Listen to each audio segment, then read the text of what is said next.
नमस्कार दोस्तों, मेरा नाम है मनोज सिंह। छत्तीसगढ़ CGPSC 2019 के एग्ज़ाम में मैंने 129वां रैंक हासिल किया है और मुझे असिस्टेंट जेल सुपरिटेंडेंट की पोस्ट मिली है। मैं एक वर्किंग प्रोफेशनल था और काम करते करते मैंने अपनी ज़्यादातर पढ़ाई पूरी की। मेरी उम्र 37 साल थी जब मैंने अपनी तैयारी को पूरी तरह से अंजाम देना शुरू किया और कोविड की वजह से 1 साल डिले हो गया एग्ज़ाम और अब 39 की एज में मैंने ये सफलता हासिल की है। मैं अपनी स्ट्रेटजी के बारे में शेयर करूंगा। जैसा कि आप सभी को पता है कि सिविल सर्विसेज एग्ज़ाम 3 लेयर के होते हैं, प्रीलिम्स, मेंस और इंटरव्यू। इसके बारे में बहुत ज़्यादा बताने की ज़रूरत नहीं है क्योंकि अगर आप एक एक्सपीरियंस हैं तो आपने ये पता लगा ही लिया होगा। लेकिन एक वर्किंग प्रोफेशनल की स्ट्रेटजी कैसे होती है वो मैं यहाँ आपके साथ शेयर करना चाहूँगा। मैं आपको ये भी बता दूँ कि मेरे 2 छोटे बच्चे हैं और मैं अपने परिवार का मुखिया हूँ, तो इस तरह से मेरे लिए तैयारी करना थोड़ा सा कठिन था। तो मैंने उसके लिए अपना एक रूटीन बनाया। मेरे बच्चे 10 बजे के आसपास सो जाते थे और उनके साथ मैं भी सो जाता था, लेकिन जो मेरे उठने का रूटीन था वो सुबह के 3:30 बजे था। सुबह 3:30 बजे मैं उठ जाता था और आधे घंटे अपने आप को मेडिटेट करके 4 बजे के आसपास मैं पढ़ाई करने बैठ जाता था। 4 से 7 वो एक स्लॉट है जो पिछले 1.5 से 2 वर्षों में मैंने कभी मिस नहीं किया। क्यों? क्योंकि 7 बजे के बाद बच्चे उठ जाते थे और उसके बाद पढ़ाई कर पाना काफ़ी मुश्किल होता है। प्रीलिम्स के लिए मैंने गवर्नमेंट लाइब्रेरी का सहारा लिया और सुबह 8 बजे लाइब्रेरी जाके मैं रात के 8 बजे लाइब्रेरी से वापस आता था। लेकिन आपको पता है कि मार्च 2020 के बाद परिस्थितियां बदल गई थीं और कोविड की वजह से हर कोई अपने घर में लॉक होने के लिए मजबूर हो गया था। ऐसी स्थिति में वही समस्या मेरे सामने थी कि 2 छोटे बच्चों के साथ आप पढ़ाई कैसे करेंगे? आप उन्हें बांध नहीं सकते, आप उन्हें रोक नहीं सकते। इसलिए मैंने अपनी स्ट्रेटजी में चेंज की है। तो ये एक स्लॉट था सुबह का 4 से 7 जो मैं निश्चित तौर पे अपने आप को देता था और उसके बाद दोपहर में कुछ वक्त निकालकर मैं 1 से 1.5 घंटे पढ़ता था और शाम को फिर 1.5 से 2 घंटे पढ़ता था। तो इस तरह से मैं अगर देखूं तो एक 5 से 6 घंटे की कंसिस्टेंट पढ़ाई ये लगातार मैं करता रहा और इस एक कंसिस्टेंट पढ़ाई से मेरी जो तैयारी है वो लगातार चलती गई। प्रीलिम्स के लिए मैंने टेस्ट सीरीज ज्वाइन किया था जो कि बहुत ही फ़ायदेमंद है। मैं आप सभी से कहना चाहता हूं कि अगर आप पढ़ाई कर रहे हैं तो मॉक टेस्ट ज़रूर दें। मुझे याद है मैंने तकरीबन 40 से 50 के आसपास मॉक टेस्ट दिए थे, टेस्ट सीरीज़ दिए थे और उसकी वजह से जब प्रीलिम्स का एग्ज़ाम आया तो मैंने अपने आप को एक सेफ स्कोर में पाया और मुझे पूरा उम्मीद था कि मेरा मेंस क्लियर होगा। प्रीलिम्स के बाद मैंने 7 दिन के आसपास रेस्ट लिया। मैं अपने फ्रेंड्स में अपने परिजनों से मिला और उसके बाद मैं फिर से मेंस की तैयारियों में जुट गया। इस दौरान मेंस का एग्ज़ाम जो कि जुलाई 2020 में होना था कोविड की वजह से टल गया। मेरे सामने अब दिक्कत ये थी कि सारे कोचिंग्स बंद थे, मैं पढ़ाई कैसे करूं और अब किसका सीरीज जो है वो मैं अपनाऊं। इस दौरान मुझे मार्गदर्शन मिला छत्तीसगढ़ कैडर के IPS सदानंद सर का, जिन्होंने मुझे मोटिवेट किया। वो बिहार PSC में भी टॉपर रह चुके हैं। उन्होंने मुझे अपनी स्ट्रेटजी बताई कि मेंस के लिए जो तुम पढ़ाई कर रहे हो तो क्वेश्चन भी खुद से तैयार करो। आपको पता है कि CGPSC की मेंस की परीक्षा में एक पेपर में टोटल 46 क्वेश्चन आते हैं जिन्हें 3 घंटे में सॉल्व करना रहता है। तो मैंने खुद के 46 क्वेश्चन तैयार किए और 3 घंटे के अंदर उनको अटेम्प्ट करने की कोशिश करनी शुरू की। ये जो शुरुआत थी वो 3 घंटे का पेपर मेरे से 4 से 4.5 घंटे के आसपास सॉल्व होता था।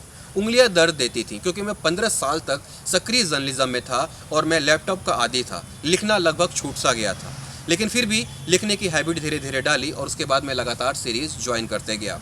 इस दौरान हरिशंकर वर्मा जो कि छत्तीसगढ़ के दुर्ग ज़िले में रहते हैं, उन्होंने एक टेस्ट सीरीज़ शुरू की। उनका टेस्ट सीरीज़ मैंने ज्वाइन किया और उस एक टेस्ट सीरीज़ ने मेरा मनोबल काफ़ी ज़्यादा बढ़ा दिया क्योंकि शुरुआती दौर में मेरे 70 से 75 मार्क्स आते थे 200 में और बाद में ये बढ़ के 140 से 150 तक पहुंच गए थे। मेन एग्ज़ाम देने से पहले मुझे याद है तकरीबन 2 से 2,500 क्वेश्चन मैंने सॉल्व किए होंगे और उसका असर ये रहा कि पहले ही अटेम्प्ट में मेंस लिखने में मुझे कहीं कोई परेशानी नहीं हुई और मैं एक सेफ स्कोर तक पहुंच गया, जिससे मेरे को उम्मीद हो गई कि मैं इंटरव्यू कॉल हो रहा हूं। फाइनली इंटरव्यू कॉल भी हुआ और इंटरव्यू के लिए आप जानते हैं कि अलग से कोई भी तैयारी नहीं करनी रहती है। अगर आपने अपना मेंस बहुत अच्छे से तैयार किया है, अगर आपका करंट अफेयर्स बहुत अच्छा है, समसामयिक मुद्दों पर आप बहस करने की क्षमता रखते हैं तो आपका इंटरव्यू अच्छा ही जाएगा। और मेरे साथ एक प्लस पॉइंट ये था कि मैं एक जर्नलिस्ट था तो मुझे चीज़ों को रखने की आदत थी और मैं उसे बेहतर तरीके से प्रेजेंट कर पाता था और इसी एक कारण से मेरा इंटरव्यू भी काफ़ी अच्छा गया और मुझे 150 में 101 नंबर इंटरव्यू में मिले और फाइनली मैं लिस्ट में जगह बनाने में कामयाब हो पाया। तो अगर आप पूछें कि अगर PSC की तैयारी में आपको सफल होना है तो लगभग कितना पढ़ना पड़ेगा, तो मैं आपको कहता हूं कि 1 साल न्यूनतम आपको डेडिकेट होकर तैयारी करनी पड़ेगी और इस 1 साल तक अगर आप डेडिकेट होकर 5 से 6 घंटे पढ़ाई करते हैं तो आपके सिलेक्शन को कोई नहीं रोक सकता। बट ज़रूरत है आपको खुद से मोटिवेट होने की। अगर आप मोटिवेशन के लिए यूट्यूब चैनल्स देख रहे हैं और उससे मोटिवेट हो रहे हैं तो मैं आपको बता देता हूं कि वो सिर्फ एक गुब्बारा है जो 1.5 से 2 घंटे के बाद फूट जाता है। जब तक आप खुद से नहीं पूछेंगे कि आपको एक सिविल एस्पिरेंट्स क्यों बनना है, तब तक आपके अंदर मोटिवेशन नहीं आएगा। और जिस दिन आपके अंदर से ये मोटिवेशन आ गया कि आपको सिविल एस्पिरेंट्स क्यों बनना है, उस दिन आपको एक सिविल एस्पिरेंट से एक अधिकारी बनने से कोई रोक भी नहीं सकता। मैं अपनी रैंक या अपनी पोस्ट को लेकर बहुत ज़्यादा बातें नहीं करूँगा, लेकिन मेरा ये मानना है कि अगर मैं, जो कि एक 4 तरह की भूमिकाएं निभा रहा था, एक तो मैं अपने घर का मुखिया हूँ, दूसरा मैं 2 बच्चों का पिता हूँ, तीसरा मैं एक पति हूँ और चौथा मैं पढ़ाई भी कर रहा था। इन सब के साथ अगर मैं पहले ही प्रयास में 37 साल की उम्र में ये परीक्षा क्रैक कर सकता हूँ तो फिर आप क्यों नहीं कर सकते। छत्तीसगढ़ सिविल सर्विसेज के एस्पिरेंट्स के लिए मैं कहना चाहूँगा कि सबसे पहले तो वो एनालाइज कर लें कि उनका कंपटीशन किससे है। आपको बता दूं कि छत्तीसगढ़ का जो सिलेबस है उसमें 50% छत्तीसगढ़ रहता है, लिहाजा जो अदर यूपीएससी या फिर यूपीपीएससी के एस्पिरेंट्स हैं वो छत्तीसगढ़ पीसीएस में पार्टिसिपेट ही नहीं करते हैं, क्योंकि उन्हें अलग से छत्तीसगढ़ पढ़ना पड़ता है जो कि बहुत ही लेंदी है। तो सबसे बड़ा फ़ायदा तो ये है कि आपका जो कंपटीशन है वो आपके अपने ही स्टेट से है, दूसरे स्टेट्स के लोग बहुत ही रेयरली इस एग्जामिनेशन में भाग लेते हैं। तो बाहर के कैंडिडेट्स नहीं आते हैं तो आपके सेलेक्ट होने के चांसेस तो वैसे ही बढ़ गए। और इसके बाद आप अगर ईमानदारी से अपना प्रयास करते हैं तो फिर आपको सेलेक्ट होने से कोई नहीं रोक सकता।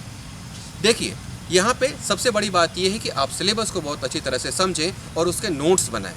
मैं छत्तीसगढ़ के सिलेबस की बात करूँ तो यहाँ पे बहुत ज़्यादा ऑथेंटिक किताबें नहीं हैं जो कि एग्ज़ाम के लिए आपको वैल्यू दे सकें, इसलिए आपको सोर्सेज खंगालने पड़ेंगे। लेकिन सोर्सेज खंगालने के बाद आपको अपना नोट्स बनाना पड़ेगा, क्योंकि इतना लेंदी है। 7 पेपर 4 दिन में आपको देना है, हर दिन 6 घंटे मेंस का एग्ज़ाम देना है, तो आप बुक पढ़ कर रिविज़न नहीं कर सकते।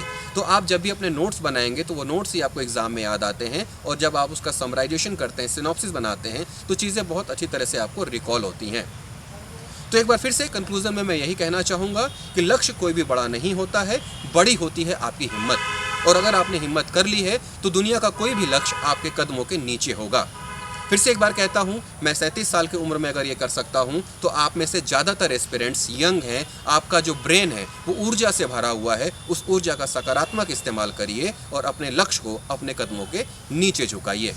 डीकेटी का मैं थैंक यू करता हूँ, क्योंकि डीकेटी के चैनल्स को देखते हुए भी मैं बहुत मोटिवेट हुआ हूँ और मेरी भी इच्छा थी कि एक दिन मैं डीकेटी के इस प्लेटफॉर्म पर सबके सामने आऊँ। नमस्कार।